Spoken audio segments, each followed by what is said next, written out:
예, 안녕하세요. 네. 지난 시간에 우리 이자율까지 했었죠. 변동금리 했죠. 네. 자, 오늘은 325페이지 보겠습니다.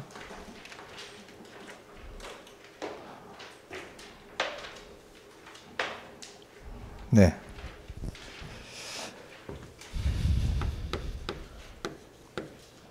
네, 325페이지 보시면 거기 주택저당대출 상환 방법이라고 있죠. 네, 오늘 여기 하겠습니다.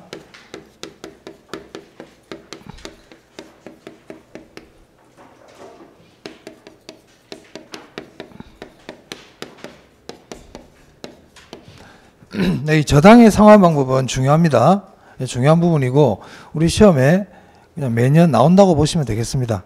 자, 이 저당의 상환 방법이라는 거는 자, 은행에서 우리가 대출을 받았어요. 이 대출 받은 돈을 어떻게 갚느냐, 갚아가는 방법에 대한 내용입니다. 네. 자, 그래서 우리 책에 보시면 세 가지 방법이 나오거든요. 세 가지 방법이 나오는데 첫 번째 나오는 방법이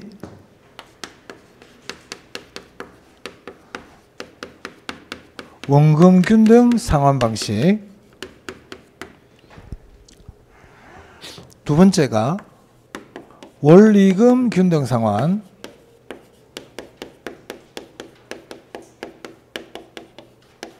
세 번째가 최정식 상환입니다.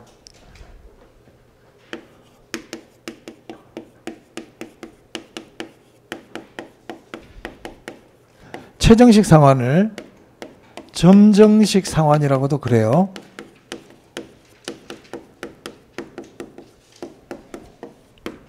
자, 그래서 일단 우리는 이 세 가지 방식이 어떻게 돈을 갚아가는지를 일단 알아야 되고요. 그러다 보면 각 방식의 차이점을 알 수 있어요. 네, 그게 이제 주 포인트가 되겠습니다. 자, 먼저 이 저당의 상환 방법을 설명하기 전에 제가 예를 하나 만들게요. 뭐 간단하게. 자, 대출 원금이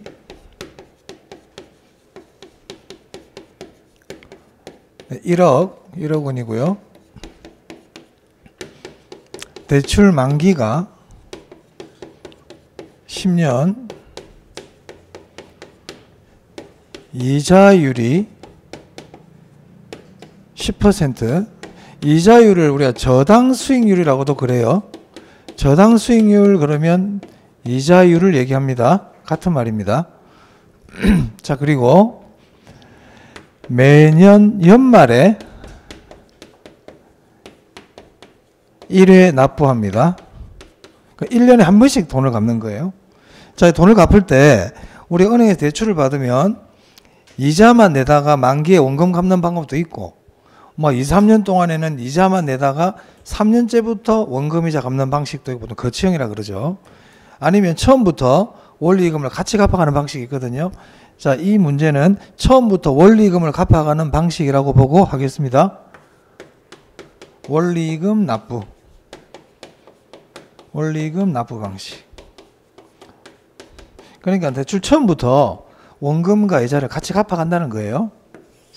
자, 이걸 가지고 한번 해볼게요. 자, 그러면 만약에 이 사람이 2022년 1월 1일 날 대출을 받았어요. 그럼 이제 매년 연말에 돈을 갚아야 되겠죠? 2022년 12월 31일부터 이제 돈을 갚아가야 됩니다. 자, 1회차. 자, 1회차는 언제겠습니까? 2022년 12월 31일이 되겠죠. 연말에 1회 납부한다고 그랬으니까. 자, 그 다음에 이제 2회차. 2회차는 언제인지 아시겠죠? 그러면 2023년 12월 31일이 되겠죠. 그 다음에 뭐 3회차. 자, 이렇게 쭉 해가지고 10번 갚겠다는 겁니다. 자, 그런데 은행에 대출 이자만 갚습니까? 원금과 이자를 같이 갚아갑니까? 원금과 이자를 같이 갚아간다 그랬죠? 그래서 차입자는 은행에 원금도 갚아야 되고 이자도 갚아야 돼요. 그래서 이걸 합친 걸 우리는 원리금이라 그러죠. 부채 서비스액. 원리금. 그래서 은행에 원리금을 납부하는 겁니다. 원리금. 네, 책은 325페이지입니다. 그러면 원리금을 우리는 납부액이라 그래도 되고 불이익이라 그래도 되고 뭐 부채 서비스액 그래도 되는 거예요. 원리금을 내는 거죠. 자, 이제 보겠습니다. 이제 자, 이름 한번 볼게요. 이름 무슨 방식인지. 원금균등이라고 그랬죠.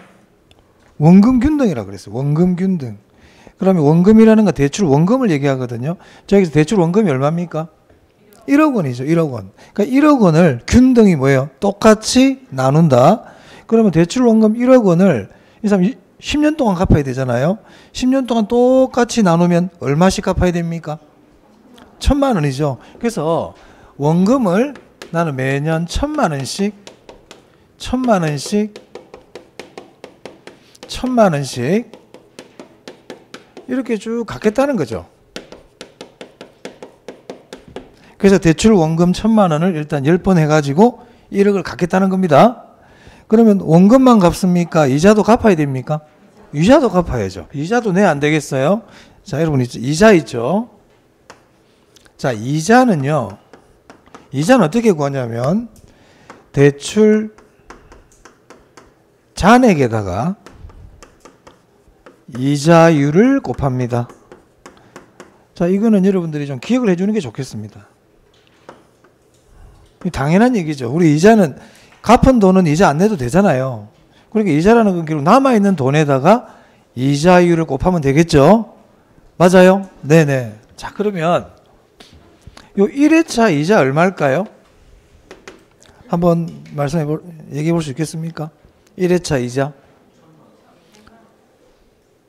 근데 보통 1억의 10%를 100만 원으로 생각하는 분들이 많이 계신데 1억의 10%는 얼마예요? 1,000만 원이죠. 100만 원 1억의 10%로 계산했죠. 예, 예, 맞아요. 그러니까 1억의 10%는 1,000만 원입니다. 그래서 여러분 계산기를 하나 있는 게 좋아요. 계산기. 예.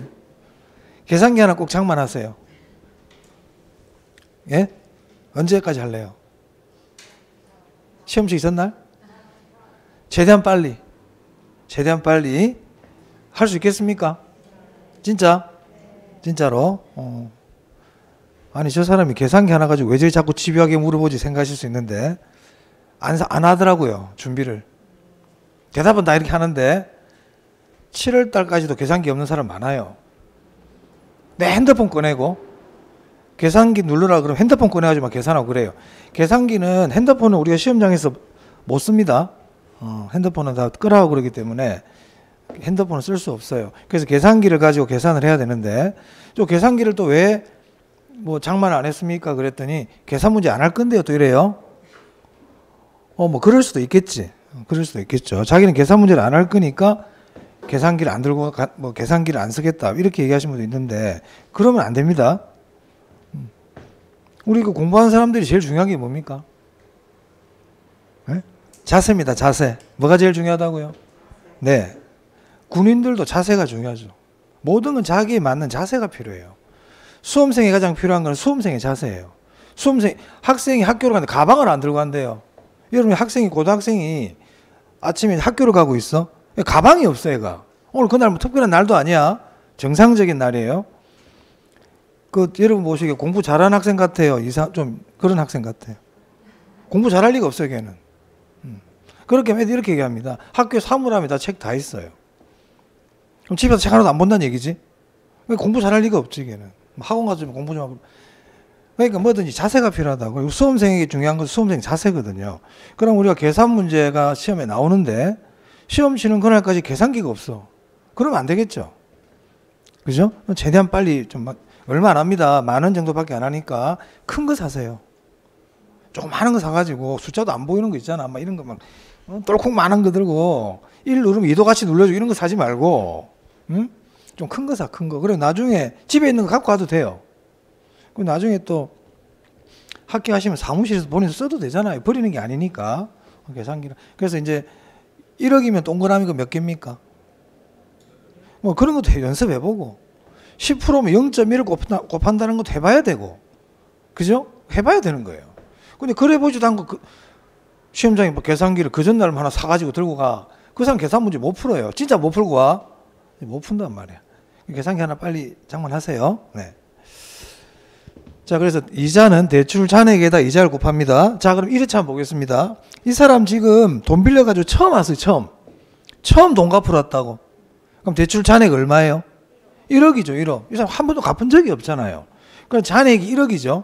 그 이자가 10%잖아요. 그럼 1억 곱하기 0.1, 10%는 0.1이니까 10%면 10% 눌러도 돼. 그 나중에 계산기 있으면 가르쳐 드릴게요. 계산기 누르는 걸 좀 배워야 되거든. 그래서 1억에다가 10% 하면 얼마입니까? 1,000만 원. 그래서 1회차 이자는 1,000만 원이에요. 그래서 이 사람은 은행에 얼마를 낸다? 2천만 원을 은행에 납부하는 겁니다. 은행에 2천만 원 갚는 거예요. 첫 해. 자, 여기서 포인트는 2회차야. 자, 2회차 이자 구해 볼게요. 2회차 이자 얼마일까요? 900만 원인 거 아시겠어요? 왜요? 그렇지. 항상 이거야. 이자는 이거야. 이자 구할 땐 이거야. 이자는 대출 잔액이 이자를 곱한다고 그랬잖아요. 그럼 제가 이자 얼마입니까? 이러면 여러분들은 제일 먼저 잔액을 생각해야 돼. 뭐가 중요하다? 잔액. 이자를 구하는 문제가 나오면 여러분들은 잔액을 생각한다. 당연한 겁니다. 잔액. 그럼 이 사람 작년에 1,000만 원 갚았잖아요. 원금을. 잔액이라는 건 대출 원금에서 갚은 금액 아닙니까? 이거 빼는 거 아닙니다. 원금 빼야 됩니다. 그럼 1억에서 1,000만 원 빼면 잔액이 9천만 원이죠. 9천만 원에 대한 이자 10%니까 얼마입니까? 900만 원이죠. 오케이. 잘하셨어요. 자, 이게 이해가 된 분은요. 이게 이해가 되면 계산 문제 풀 수 있어요. 계산 문제 나오거든요. 그럼 질문해 볼게요. 만약에 7회차 이자를 구하래요. 7회차 이자. 얼마일 것 같아요?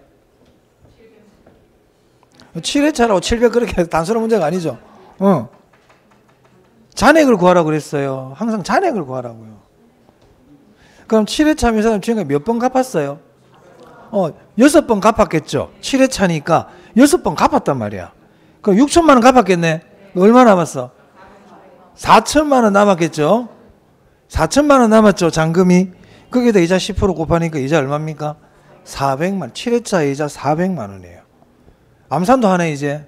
그 원리금은 얼마인데? 7회차 원리금 1,400만 원. 원금 1,000만 원 갖고 있지 않겠어요? 이자 400이니까 1,400. 그러니까 7회차 원리금을 구하세요. 계산 문제죠. 어려운 문제입니다. 어려운 문제인데 여러분 지금 쉽게 풀고 있죠. 그죠? 왜 그래요? 원리를 알면 계산 문제도 어렵지 않다. 어렵지 않단 말이에요. 됐죠? 오케이. 그럼 3회차 이자는 얼마냐면 800만 원이 됩니다. 맞습니까? 그럼 이것도 가만히 보니까 이자가 100만 원씩 주네요. 이자가 100만 원씩 줄죠. 이거는 왜 100만 원씩 왜 줄까요? 1,000만 원씩 갚아가니까. 1,000만 원씩 갚아가니까 갚은 금액만큼 이자가 줄지 않겠어요? 내가 1,000만 원 갚았으니까 이번에는 그 1,000만 원에 대한 이자는 낼 필요 없잖아요. 맞아요? 그렇죠. 그런 개념들이에요.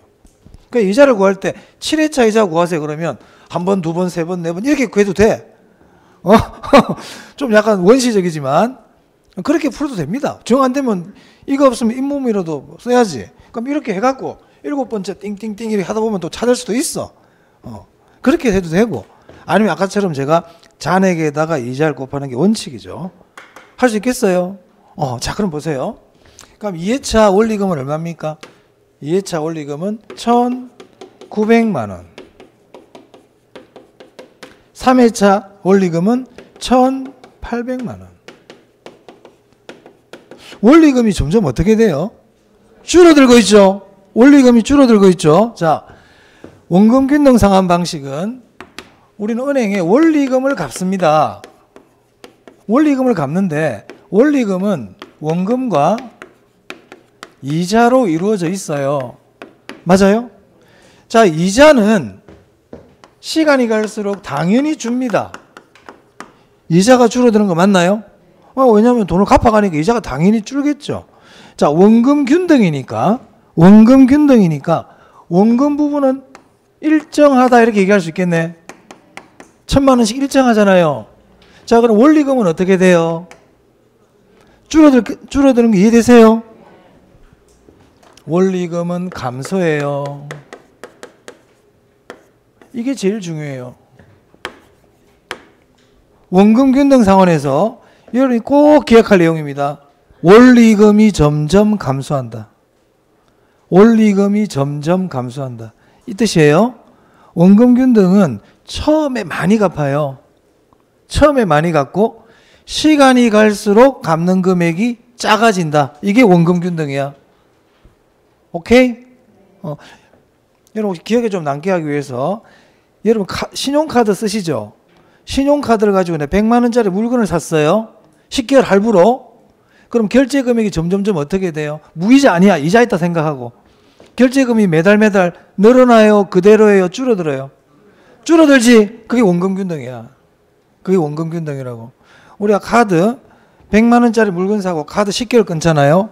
그럼 계산 이렇게 합니다. 자, 100만 원을 10개월로 하면 10만 원, 10만 원 10번 딱 나누고요. 남아있는 금액에 대한 수수료가 부과되는 거예요. 그러면 1회차 수수료가 만약에 2만 원이야. 그럼 나 이번 달 결제 12만 원이야. 그럼 두 번째 결제 금액 할 때는 앞에 10만 원 갚았지. 그럼 90만 원에 대한 수수료가 붙는다고요. 그럼 결제 금액 줄겠죠. 세 번째는요. 80만 원에 대한 남아있는 잔액 80만 원에 대한 수수료, 이자 이런 게 붙어서 3회차 결제액이 정해진다 이 말이에요. 그러니까 금액이 점점 어떻게 돼요? 줄어들죠. 그게 원금 균등이다 이 말이야. 원금 균등. 오케이? 네. 지금은 그 정도 다 알아두세요. 원금 균등은 원금을 일정하게 갚는데 은행에 납부하는 원리금이 점점 줄어든다. 처음에 많이 갚는다. 원금 균등은 처음에 많이 갚는다. 자, 그 다음에 원리금 균등 보겠습니다. 자, 원리금 균등도 마찬가지로 1회차, 2회차, 3회차 쭉 해서 10번 내는 거예요. 10회까지. 그럼 이것도 마찬가지로 은행에 나는 원금도 갚아야 되고 이자도 갚아야 된다 이 말이죠.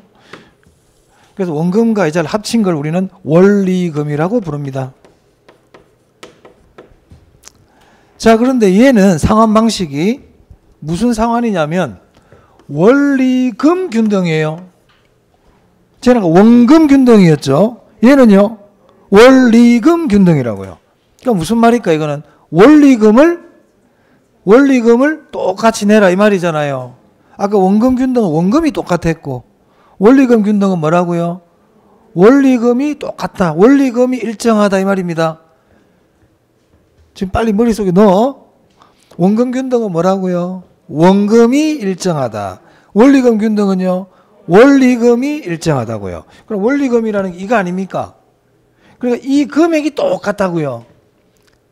은행에 갚는 이 돈이 똑같다고요. 그럼 이때 은행에 내는 원리금이 똑같은 이걸 우리가 뭐라 부르냐면 원리금 균등액이라고 불러요. 또는 원리금 균등 상환액.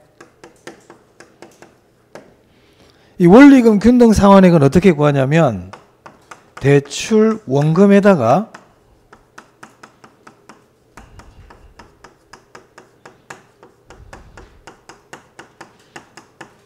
저당 상수를 곱합니다. 아직 우리 저당 상수 안 배웠거든요. 하지만 여러분 이거는요 꼭 좀 외워주세요. 지금 뭐 구할 때요? 원리금 균등액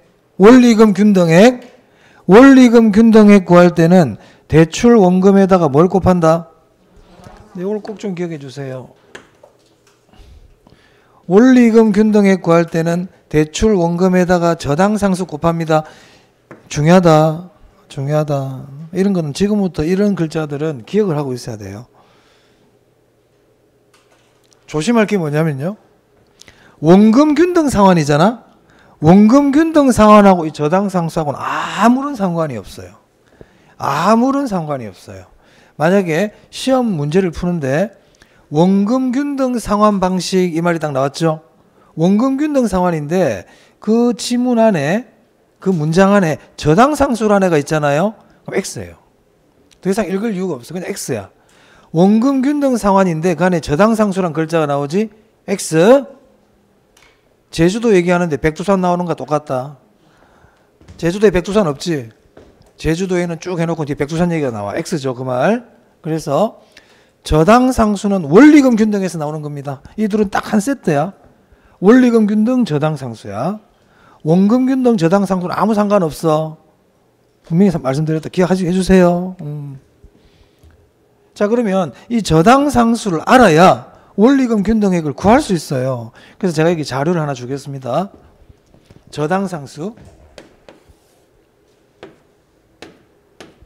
자, 저당상수가 제가 그냥 임의로 그냥 줍니다. 제가 임의로 0.16이라 그래 볼게요. 16%죠. 저당상수가 0.16이다. 이렇게 가정하고 한번 보겠습니다. 자, 그러면 원리금 균등 상환액은 얼마일까요? 대출원금이 얼마죠? 1억. 저당상수 0.16이라 그랬죠? 그러니까 얼마입니까? 1,600만 원이에요. 1,600만 원이라고. 그러면 매년 이 사람은 1,600만 원,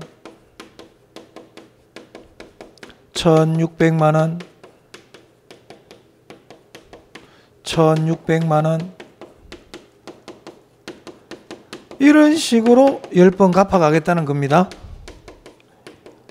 무슨 말인지 이해되세요?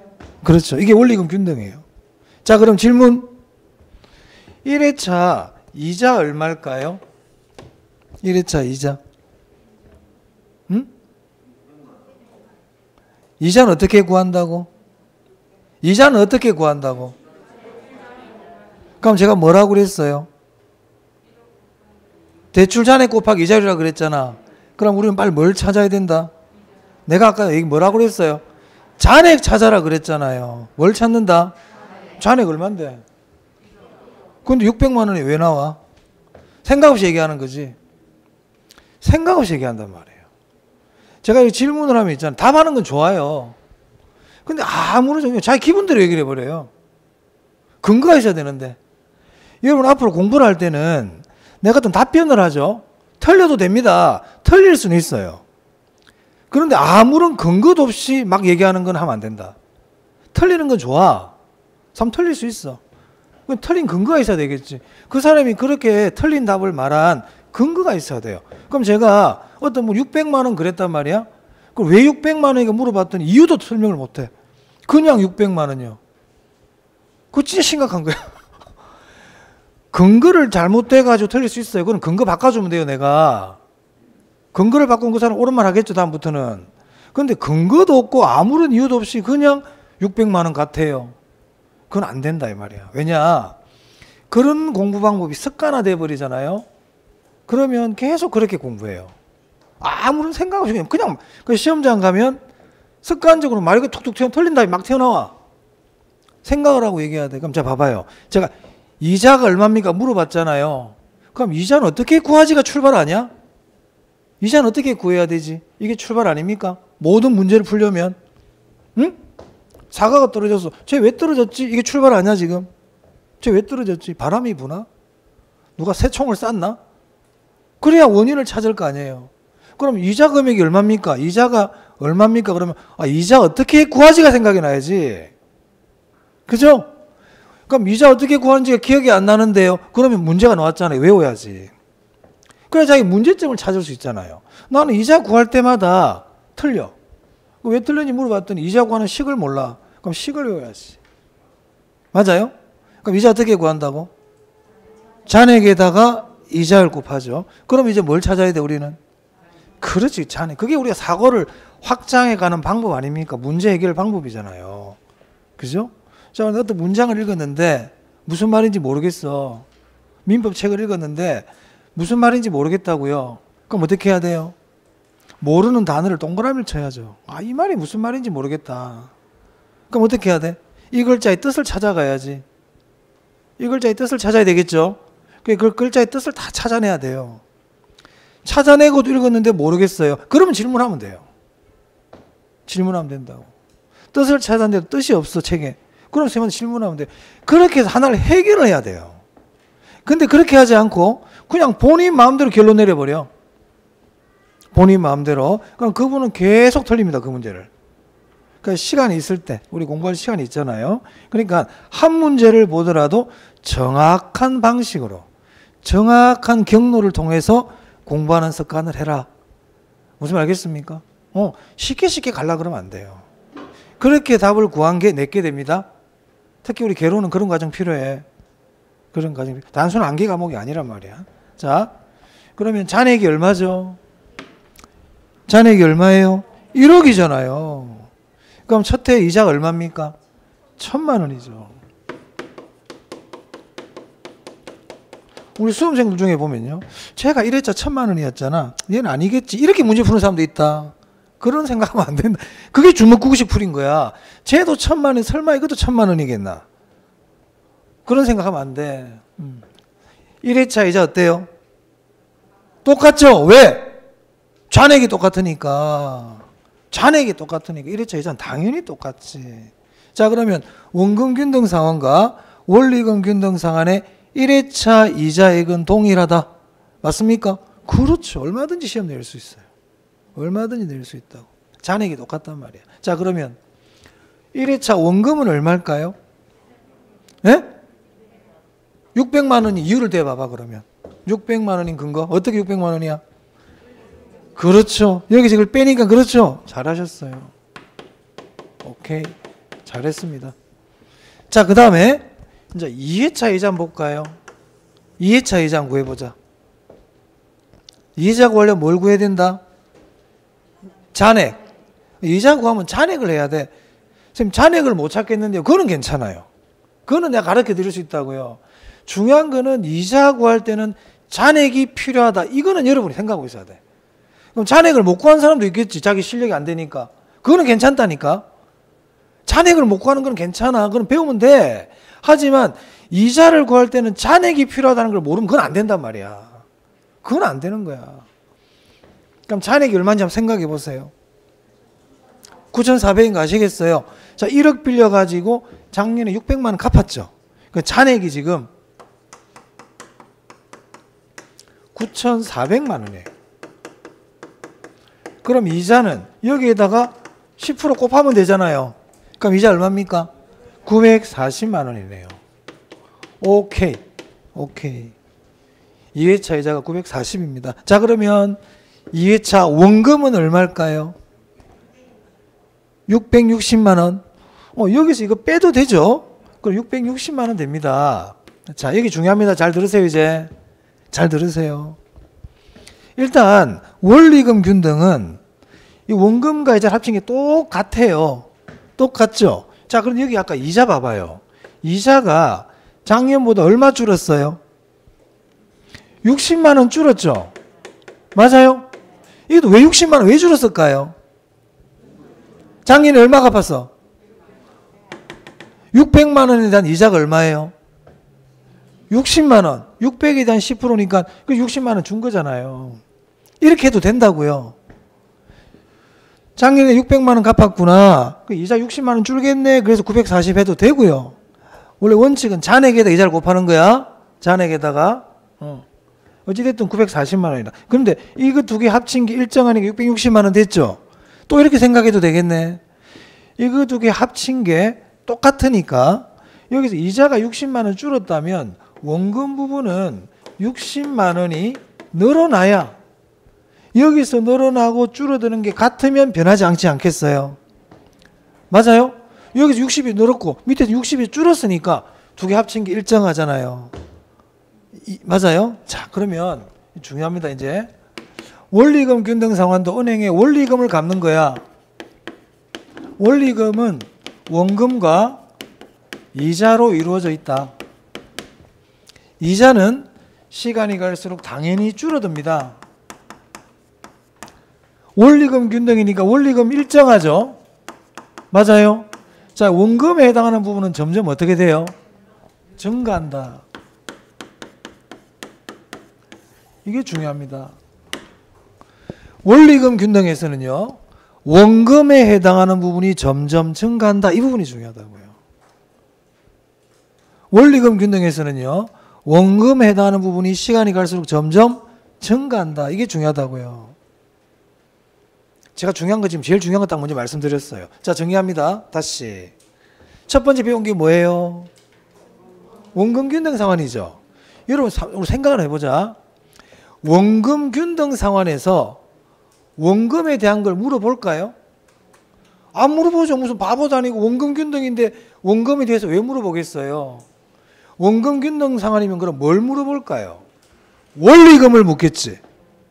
원금균등 상환이니까 뭘 묻는다? 원리금을 묻겠지. 원리금이 어떻게 된다고? 점점 줄어든다고요. 자, 그럼 원리금 균등에서는 뭘 물어볼까요? 원금 부분을 물어보겠죠. 원금 부분 어떻게 된다고요? 물어보는 게 딱 정해져 있다고. 물어보는 게 정해져 있다고. 정해져 있다고. 그것부터 알아야 된다고. 자, 그리고 원리금 균등에서는 원리금 균등에 구하는 게 중요해. 원리금 균등에 어떻게 구하죠? 대출금에다가 저당 상수 곱한다. 됐나요? 다 했어요. 제일 중요한 것만 했어요, 지금. 그래서 원금 균등 상환은 처음에 많이 갚고, 은행에 원리금을 처음에 많이 갚고 시간이 갈수록 적게 갚는 방식이다. 원리금 균등은요, 처음부터 끝까지 원리금을 똑같이 갚는 방식이다. 됐습니까? 그럼 질문해 볼게요. 이제 잘 이해가 됐으면. 차입자가 한 2년쯤 지나서요. 2년쯤 지나서 은행에 돈을 갚으러 왔어요. 이제 다 갚아버리려고. 이걸 조기 상환이라 그래요. 만기 전 변제. 그러면 원금 균등과 원리금 균등 중에 어떤 게 더 잔액이 작을까요? 잔액이. 응? 제가 좀 원금 균등이 처음에 많이 갚는 거라 그랬죠. 많이 갚았으니까 잔액이 작지 않겠어요. 응? 아니, 여러분 은행에 돈 빌릴 때 생각해봐. 원금 균등은 처음에 많이 갚는 방식이야. 처음에 많이 갚는다고. 그럼 내가 이제 한 2년쯤 돼가지고 은행에 돈 다 갚으러 왔어요. 그럼 어떤 게 잔액이 작을까요? 원금 균등이 잔액이 작죠. 왜? 많이 갚았으니까. 많이 갚았으니까. 맞습니까? 네. 그런 거 물어봅니다. 그런 거 물어본다. 자, 그 다음 최정식 한번 볼게요. 그럼 여러분 최정식, 점정식은 뭘 것 같아요? 점점 은행에 갚는 돈이 점점 늘어난다는 거지. 최정, 점점 증가한다. 은행에 납부하는 돈이 점점 증가한다. 자, 초반에는 돈 조금만 내. 오늘은 제가 점정식 자세하게 설명 안 드려요. 뜻만 설명드리는 거야. 처음에는 조금만 내. 나중에 많이 갚을게요. 이거예요. 그러면 점정식은 은퇴 예정자에게 적합하다. 어때요? 은퇴 예정자에게 적합하다. 이상하지? 은퇴해가지고 어떻게 갚으려고 그걸. 그러니까 최정식은 지금 현재 소득은 없지만 미래 소득이 증가할 것으로 예상이 되는 젊은 사람들에게 적합한 상환 방식이다 이 말이죠. 맞아요? 그럼 이 세 가지 방식 중에 지금 현재 소득이 제일 높아. 지금 현재 소득이 높은 사람들은 뭘 선호할까요? 원금균등이죠. 원금균등. 이 세 가지 방식 중에 은행에 갚는 돈이 제일 작은 게 뭘까요? 어떤 게 은행에 돈을 제일 적게 갚을까요? 총 금액을. 네?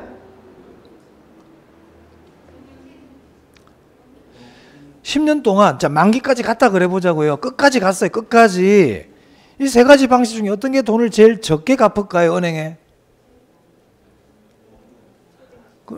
왜 최정식이야? 원금 균등이죠. 돈을 은행에서 많이 안 빌려봤구나. 원금 균등이 뭐예요? 원금 균등이 뭐예요? 한마디로 얘기하면 일정하다는 얘기 한 적이 없다. 왜 자꾸 딴소리 하나. 원금 균등 뭐라고 그랬습니까? 내가 앞서 계속 얘기하고 처음에 많이 갚고 시간이 갈수록 적게 갚는다고요. 처음에 원금을 많이 갚아버리잖아요. 그럼 이자 많이 내요? 이 세 가지 방식 중에 은행에 이자 제일 적게 내는 게 뭐예요? 대출 원금은 얼마야? 대출 원금은 다 1억이야. 원금 1억이야. 이자 갚아야 이제 이자가 다르단 말이야. 이자가 원금은 다 1억 빌렸다니까. 원금은 다 1억이라니까. 뭐가 차이가 나요? 이자. 그럼 원금 균등은 처음에 많이 갚는다면서 원금을. 그죠? 그럼 이자가 제일 작겠네. 최정식은요? 처음에 조금밖에 안 갚는 거 아니야.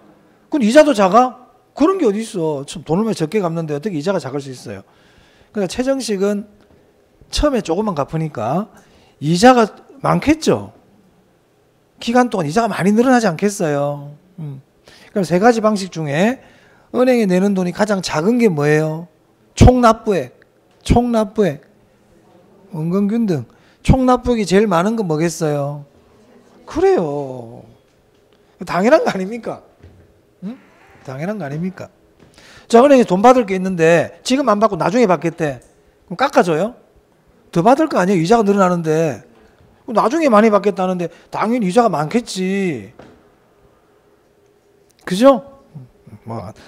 어려우면 제가 말씀드린 것만이라도 기억해 주세요. 자, 325페이지.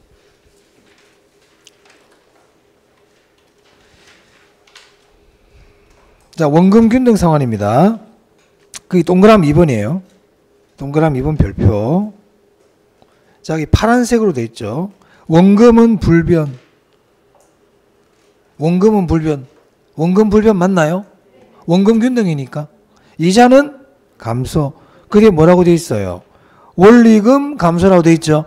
원리금 감소, 그게 줄치고 그게 별표야. 제일 중요해. 원리금이 감소해. 다른 건 일단 넘어갑니다. 자, 넘깁니다. 원리금 균등입니다. 원리금 균등. 자, 그 원리금 균등은 그 밑에 네모 박스 한번 보세요. 박스. 기억에 원리금은 융자 원금 곱하기 저당상수라고 돼 있나요? 그거 줄쳐야 되겠습니다. 저당상수 동그라미하고 별표. 원리금 균등에 구할 때는 저당상수 이용합니다. 자, 1번 한번 볼게요. 그게 동그라미 1번. 이 파란색 글씨. 원금 부분은 어떻게 된다고요? 증가. 그 줄치고의 별표야. 걔가 포인트야. 이자는 감소. 당연히 이자는 줄죠. 원리금은 불변. 됐습니까? 자, 그 정도면 일단 압니다. 자, 다음 3번. 점정식, 최정식 볼게요. 자, 둘째 줄에, 동그라미 1번의 둘째 줄에 지불액이 점차 증가하는 방법이다. 밑줄. 최정식은 은행에 납부하는 돈이 점점 늘어난다고요. 그래서 2번. 미래소득 증가가 예상되는 젊은 저소득층에게 유리하다. 밑줄 쳐놓으세요. 나머지는 넘어갑니다. 나머지는 다음에. 자, 그래서 저당 상환 방법 했습니다. 저당 상환 방법 뭐뭐 있어요? 원금균등. 제목부터 익숙해져야 돼. 제목부터 익숙해져야 된다고. 원금균등. 그 다음이요. 세 개. 보지 말고 얘기해봐요. 저당 상환 방법 몇 가지 있다고요? 뭐뭐 있어요? 원금균등, 원리금균등, 최정식. 그렇죠? 자, 지금 배운 이 세 가지는요, 전부 다 고정금리에서의 상환 방식입니다. 전부 다 고정금리입니다. 이자 10% 다 고정해놓고 구했죠, 제가. 고정금리예요. 자, 원금균등, 원리금이 점점 줄어든다. 원리금균등액은 저당상수를 이용한다. 그리고 원리금 중에 원금 부분은 점점 늘어난다. 최정식, 처음에는 조금 갚고 나중에 많이 갚는다. 젊은 층에게 유리하다. 이렇게 말씀드렸어요. 그게 포인트예요. 원금균등은 처음에 많이 갚는다. 자, 그 다음에 쭉 한번 넘겨보겠습니다. 우리가 다음 주가 마지막 수업인가요? 그렇죠? 아마 다음 주가 마지막 수업 같은데. 자, 그래서 오늘 자, 쭉 넘기셔가지고 지금 다른 거는 지금 제가 지금 시간적으로 다 할 수는 없고요. 347페이지입니다. 347.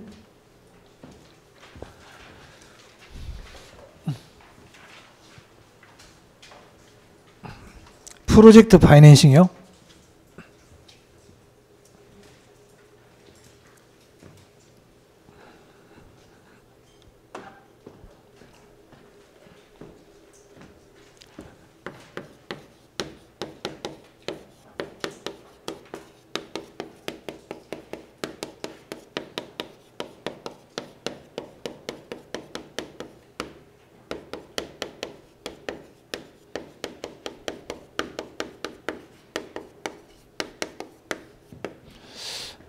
여러분 제가 조금 전에 자금 상환 방법 했죠? 저당의 상환 방법. 중요하다 그랬어요? 안 중요하다 그랬어요? 매우 중요해요. 매우 중요해요. 시험에 나와요 그냥. 그럼 시험에 나온대. 그럼 어떻게 해야 돼? 응? 끝장을 내야 돼. 뭐 한다고요? 끝장 내야 돼요. 끝장을 본다. 항상 시험에 잘 나오는 부분 매년 나옵니다. 이런 것들은요. 끝장 봐야 돼요. 어수럽게 알고 가는 게 아니라고요. 끝장 낸다고요. 니 죽고 내 죽죠. 똑같은 거. 니 죽고 내 살자야. 그러니까 끝장 낸다는 거는요. 그 부분에 대해서 내가 얘기할 수 있을 정도로 열심히 공부해 놔야 돼요. 응? 그렇다고 내가 많은 걸 요구하는 것도 아니고 저당 상환 방법 뭐뭐 있어요? 원근균등, 원리근균등, 최정식 있습니다. 원근균등이 뭔데요? 답을 할 수 있어야 돼. 원리근균등이 어떤 뭐예요? 답할 수 있어야 돼. 중요한 것들을. 최정식은 뭡니까? 답할 수 있어야 된다. 그리고 나서 그 관련된 문제 다 풀어봐야 돼. 나중에는. 특히 기출문제 있죠? 지금까지 시험에 나왔던 부분은 다 풀어봐야 돼요. 그러면 10번 풀 때, 10번을 만약에 한 문제를 10번 풀었어. 풀 때마다 답이 맞췄다가 틀렸다가 맞췄다가 틀렸다 이래야 돼요. 풀 때마다 계속 맞춰줘야 돼요. 네? 그 당연한 얘기 아닙니까? 어떨 때는 맞추고 어떨 때는 틀리고 그건 끝장내는 거 아니지. 내가 당하는 거지 그거는. 그러니까 10번을 풀면 80% 이상은 맞출 줄 알아야 돼요. 사람 20%는 실수할 수 있으니까. 그런 마음으로 공부해야 돼. 그러면 보세요. 40문항 중에 한 개 끝냈지. 그럼 이제 나는 39개 풀면 돼 이제. 그거 나온다고 그랬잖아 내가. 그죠? 그러면 이제 나는 39문제만 해결하면 되네. 그러면 제가 수업 시간에 이거는 꼭 나옵니다. 나올 확률이 80% 이상입니다. 그런 것들은 끝장을 내버려야 돼요. 그래서 20개만 딱 끝장내면 50점이네. 맞아? 그리고 나머지는 딱 찍어버리면 한 번으로 밀어버리면 60점 나오겠는데 우리는 20개 맞추는 게 중요하다. 근데 제가 나중에도 자주 얘기하겠지만 우리는 24문제도 필요 없어요. 20개를 맞추면 돼요. 우리 시험 1번 8개, 2번 8개 다 그렇게 나오거든. 그럼 내가 20개를 정확하게 맞추고 나머지 번호를 없는 번호를 쫙 밀잖아? 뭐 24개 맞아요. 우리 왜 떨어져요? 20개를 못 맞춰요. 20개를 못 맞춰요. 왜? 끝장을 안 내거든.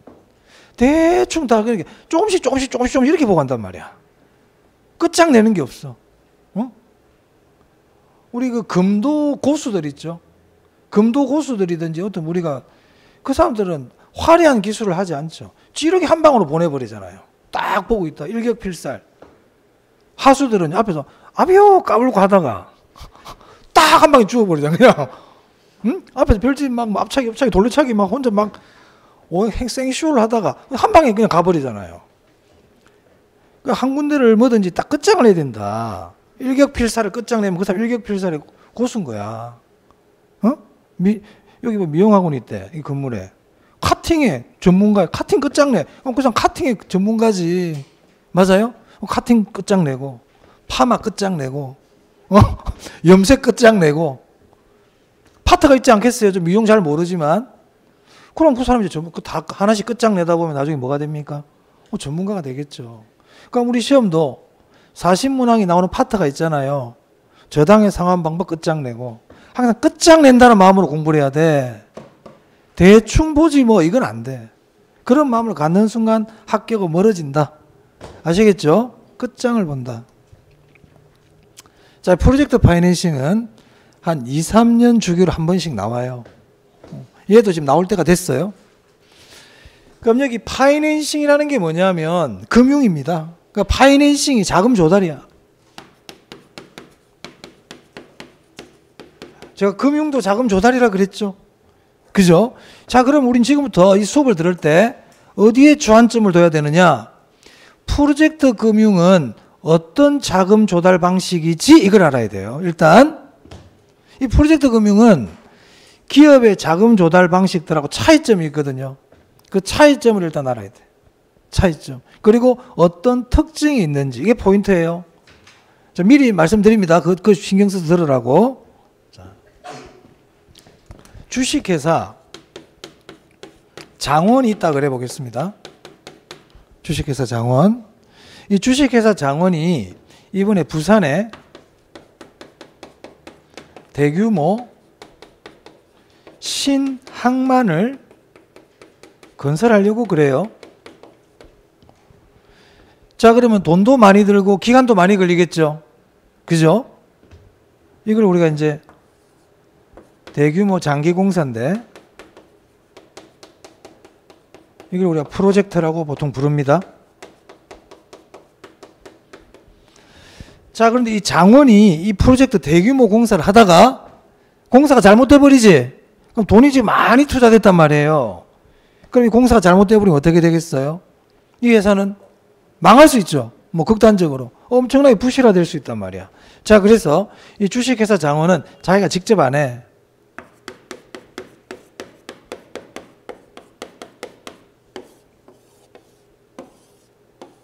출자를 해서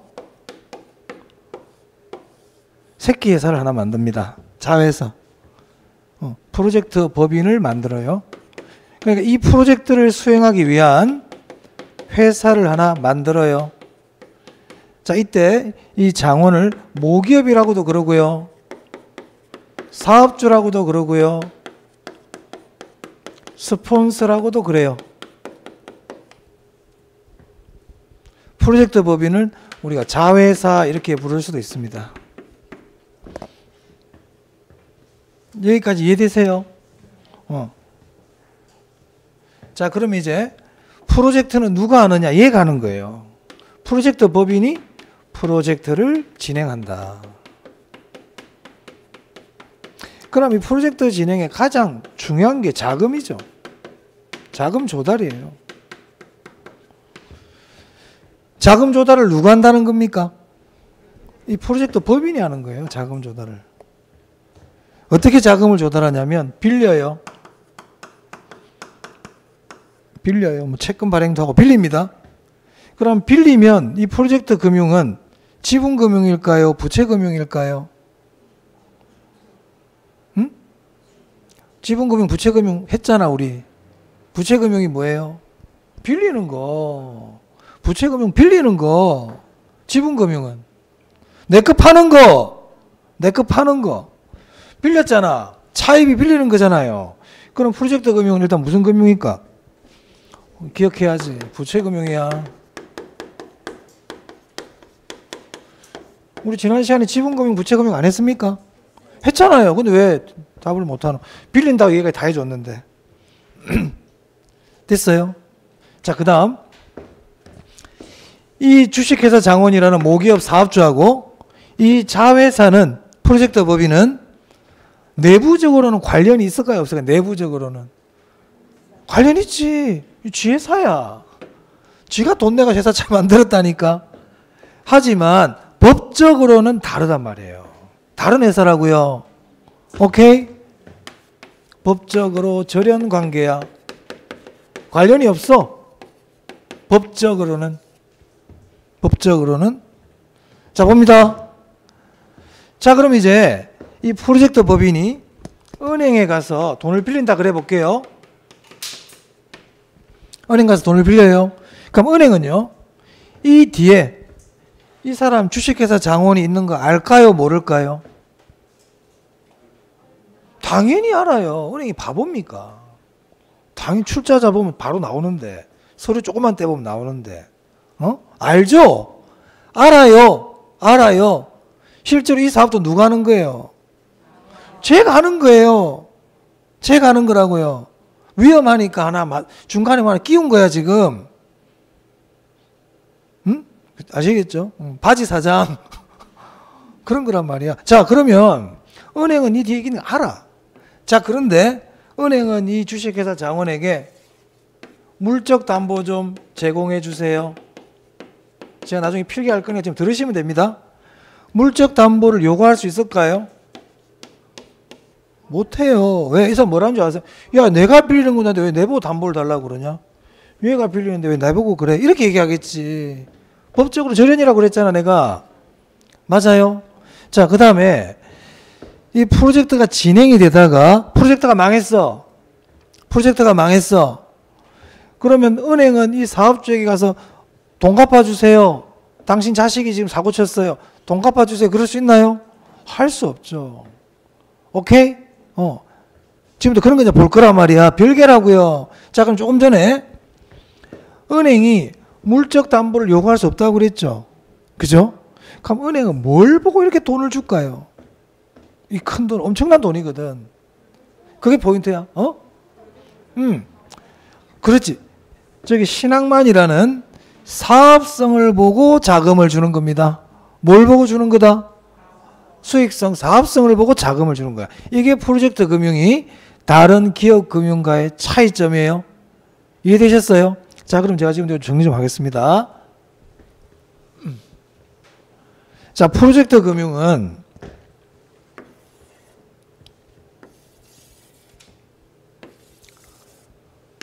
먼저 사업주 입장에서 봐야 돼요.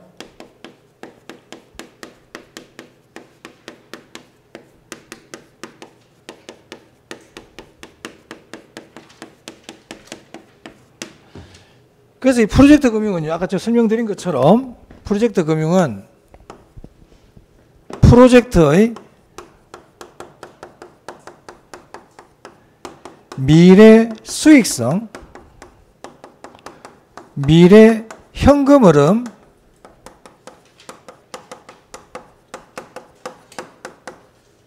담보로 자금을 조달하는 방법입니다. 자, 이게 이제 프로젝트 금융이에요. 자, 사업주 장점 볼게요. 사업주 입장. 자, 조금 전에 첫 번째, 사업주에게 물적 담보를 요구할 수 있다. 물적 담보를 요구하지 않는다. 물적 담보 요구하지 않습니다. 두 번째, 프로젝트가 잘못됐을 때 사업주에게 돈 갚아라고 할 수 있다. 없다? 없어요. 우리가 돈 갚으세요 하는 게 소구라 그래요. 돈 갚아, 이게 소구야.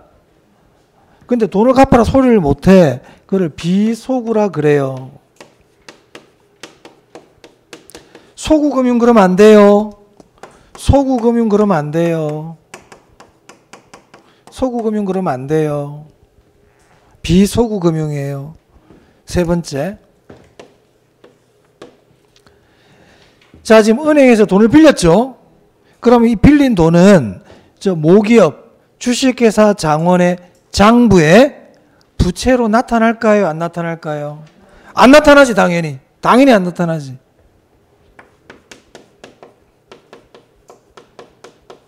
그걸 우리가 뭐라 부르냐면 부외금융이라 그래요.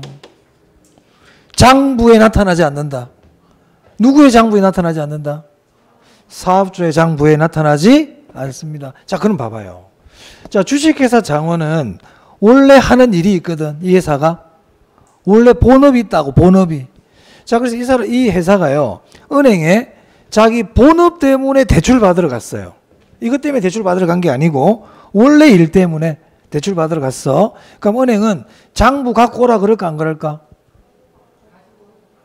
당연히 갖고 대출 받으러 왔다니까 지금.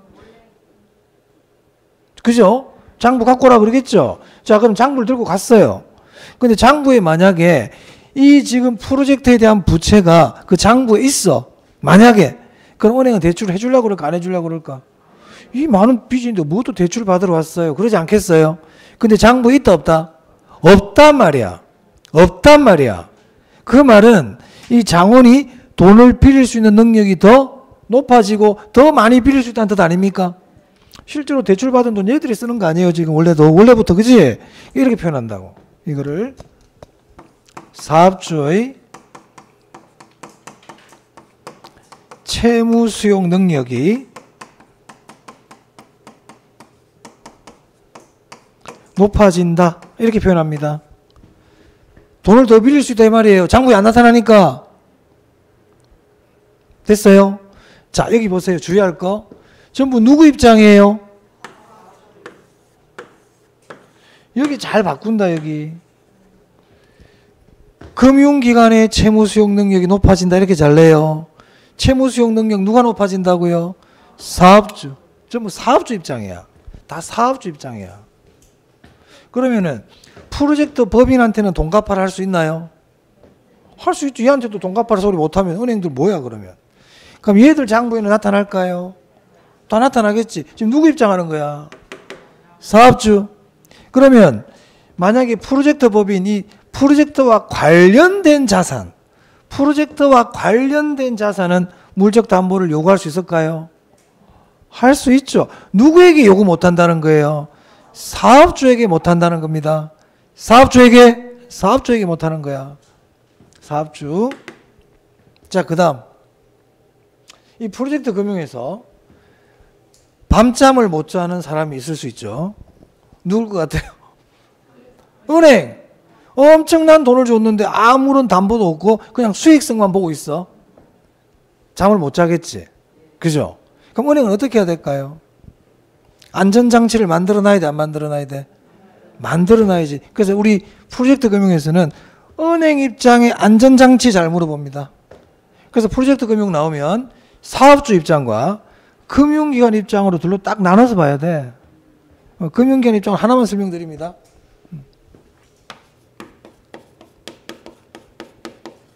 그럼 제가 질문을 해볼게요.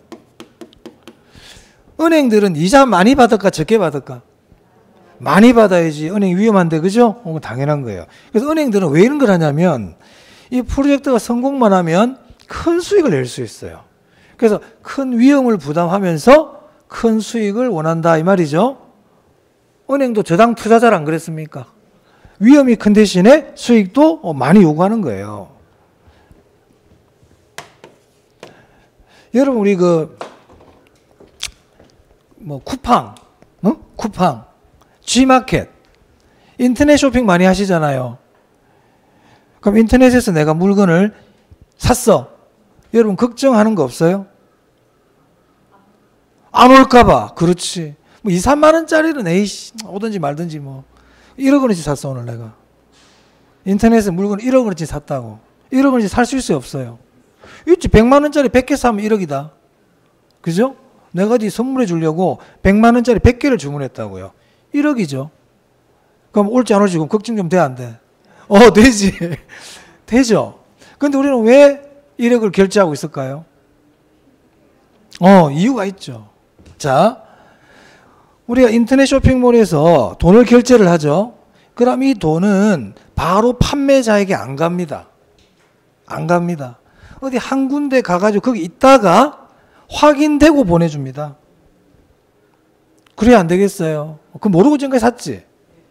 우리나라 사람 참 착해. 뭘 믿고 그렇게 돈을 결제를 하는지. 몇백만 원씩. 자, 이런 걸 우리가 뭐라 그러냐면요. 에스크로우 계정이라 그래요. 에스크로우 계정.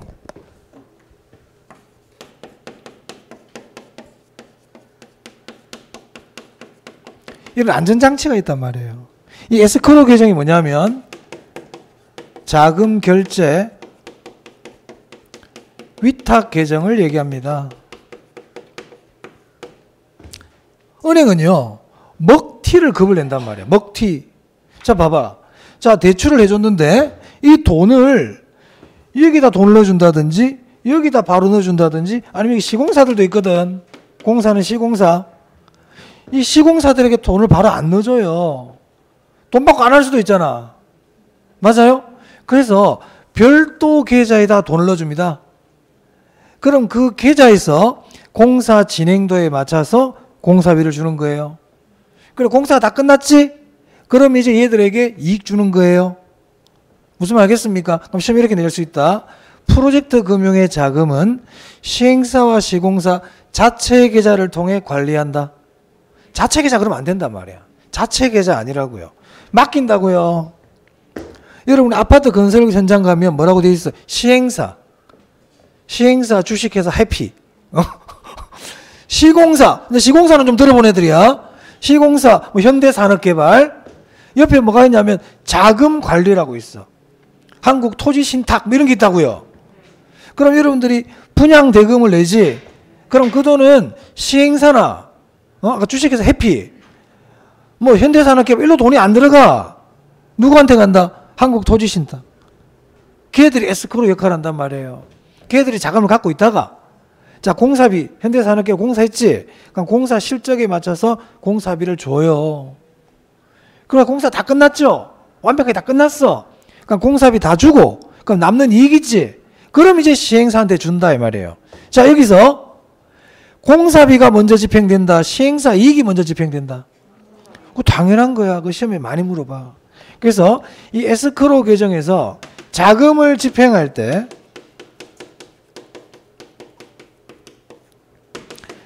공사비가 최우선 집행됩니다. 공사비가 최우선으로 집행돼요.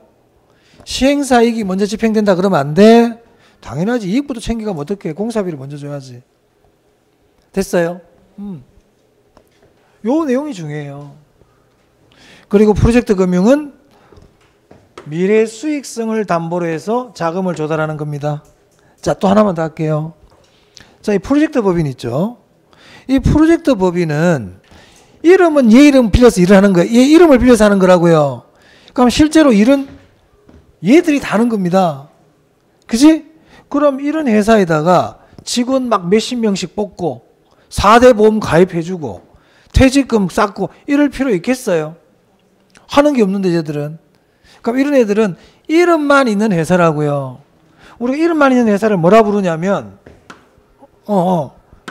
명목상 회사, 서류상 회사, 페이퍼 컴퍼니 이렇게 부릅니다. 자, 그러면 앞으로 우리 개론에서 명목상 회사라는 게 좀 자주 나오거든요. 오늘도 나중에 또 뒤에 또 나올 거야. 이 명목상 회사가 나오면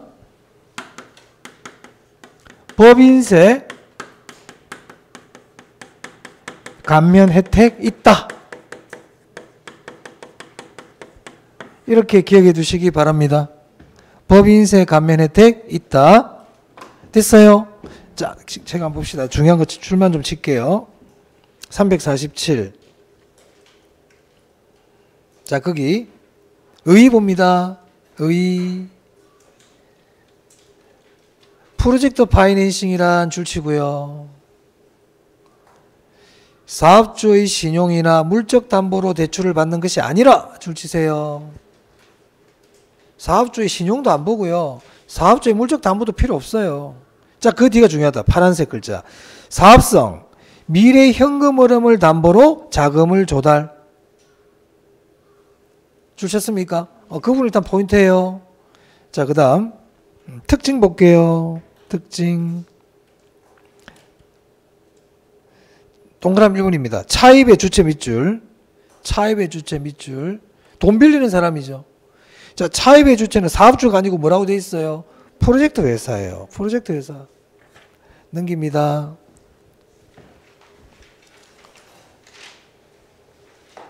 자, 넘기시면 위에 보니까 에스크로 계정이라고 보이세요? 줄 칠게요. 별도의 독립된 계좌. 에스크로 계정. 그리고 프로젝트 회사는 법인세 감면을 받을 수 있다 보이세요? 줄 치시고요. 옆에다가 명목상 회사 이렇게 적으세요. 명목상 회사. 자, 동그라미 2번입니다. 비소구 금융 밑줄, 제한 소구 금융 밑줄. 그럼 제한 소구는 뭐냐면요. 자, 프로젝트 금융으로 자금을 조달하다 보니까 사고가 너무 많이 터져. 왜? 은행이 담보가 없잖아. 맞아요? 좀 많이 터져요. 그걸 뭐 레고랜드도 일단 그것도 PF야. 어찌됐든 이게 사고가 자꾸 난단 말이야.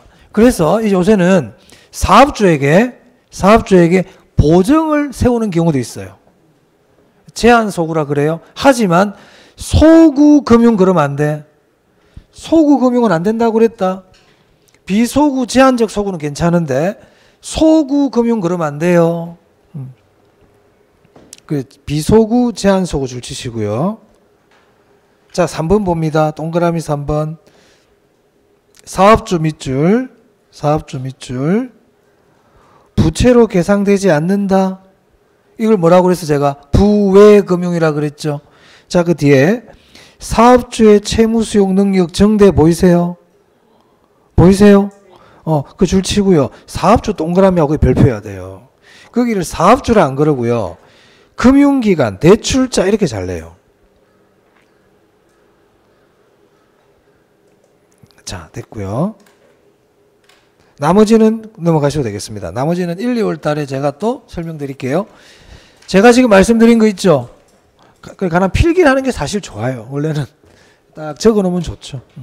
자, 여기까지 보고요. 조금 쉬었다가 10분만 쉬었다가 부동산 투자해서 하겠습니다.